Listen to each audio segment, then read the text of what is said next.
And Elisha the prophet called one of the children of the prophets, and said unto him, Gird up thy loins, and take this box of oil in thine hand, and go to Ramothgilead. And when thou comest thither, look out there Jehu, the son of Jehoshaphat, the son of Nimshi, and go in, and make him arise up from among his brethren, and carry him to an inner chamber. Then take the box of oil, and pour it on his head, and say, Thus saith the Lord, I have anointed thee king over Israel. Then open the door, and flee, and tarry not. So the young man, even the young man the prophet, went to Ramothgilead. And when he came, behold, the captains of the host were sitting. And he said, I have an errand to thee, O captain. Unto which of all us? To thee, O captain. And he arose and went into the house. And he poured the oil on his head, and said unto him, Thus saith the Lord God of Israel, I have anointed thee king over the people of the Lord, even over Israel. And thou shalt smite the house of Ahab thy master, that I may avenge the blood of my servants the prophets, and the blood of all the servants of the Lord at the hand of Jezebel. For the whole house of Ahab shall perish, and I will cut off from Ahab him that pisseth against the wall, and him that is shut up and left in Israel. And I will make the house of Ahab like the house of Jeroboam the son of Nebat, and like the house of Baasha the son of Ahijah. And the dog shall eat Jezebel in the portion of Jezreel, and there shall be none to bury her. And he opened the door and fled.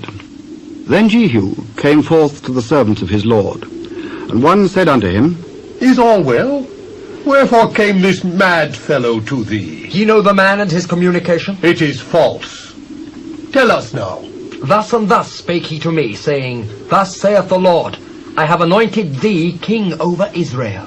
Then they hasted, and took every man his garment, and put it under him on the top of the stairs, and blew with trumpets, saying, Jehu is king!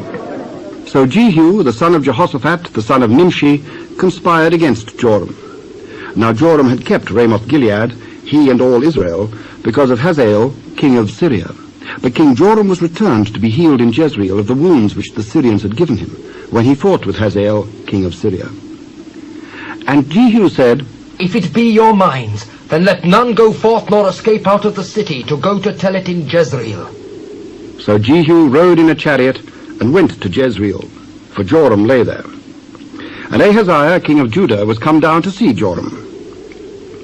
And there stood a watchman on the tower in Jezreel, and he spied the company of Jehu as he came, and said, I see a company. Take an horseman, and send to meet them, and let him say, Is it peace? So there went one on horseback to meet him, and said, Thus saith the king, Is it peace? What hast thou to do with peace? Turn thee behind me. The messenger came to them, but he cometh not again. Then he sent out a second on horseback, which came to them and said, Thus saith the king, Is it peace? What hast thou to do with peace? Turn thee behind me. He came even unto them, and cometh not again. And the driving is like the driving of Jehu, the son of Nimshi, for he driveth furiously.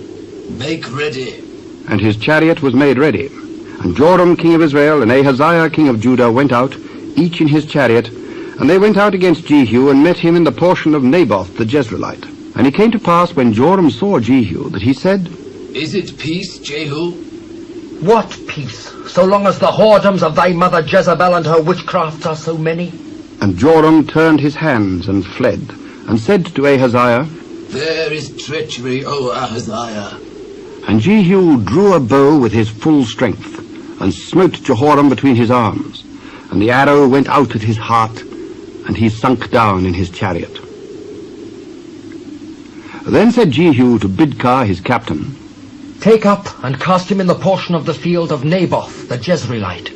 For remember how that when I and thou rode together after Ahab his father, the Lord laid this burden upon him. Surely I have seen yesterday the blood of Naboth, and the blood of his sons, saith the Lord, and I will require thee in this plat, saith the Lord. Now therefore take and cast him into the plat of ground, according to the word of the Lord. But when Ahaziah the king of Judah saw this, he fled by the way of the garden house. And Jehu followed after him, and said, Smite him also in the chariot. And they did so at the going up to Gird, which is by Ibleam. And he fled to Megiddo and died there. And his servants carried him in a chariot to Jerusalem, and buried him in his sepulchre with his fathers in the city of David. And in the 11th year of Joram, the son of Ahab, began Ahaziah to reign over Judah. And when Jehu was come to Jezreel, Jezebel heard of it. And she painted her face, and tired her head, and looked out at a window.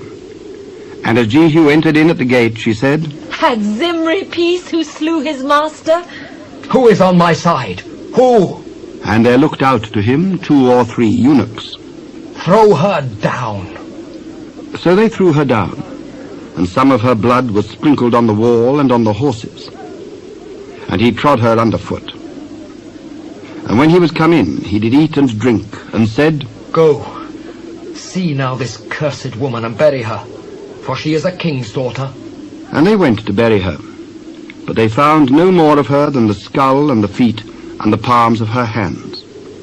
Wherefore they came again and told him, and he said, This is the word of the Lord, which he spake by his servant Elijah the Tishbite, saying, In the portion of Jezreel shall dogs eat the flesh of Jezebel, and the carcass of Jezebel shall be as dung upon the face of the field in the portion of Jezreel, so that they shall not say, This is Jezebel.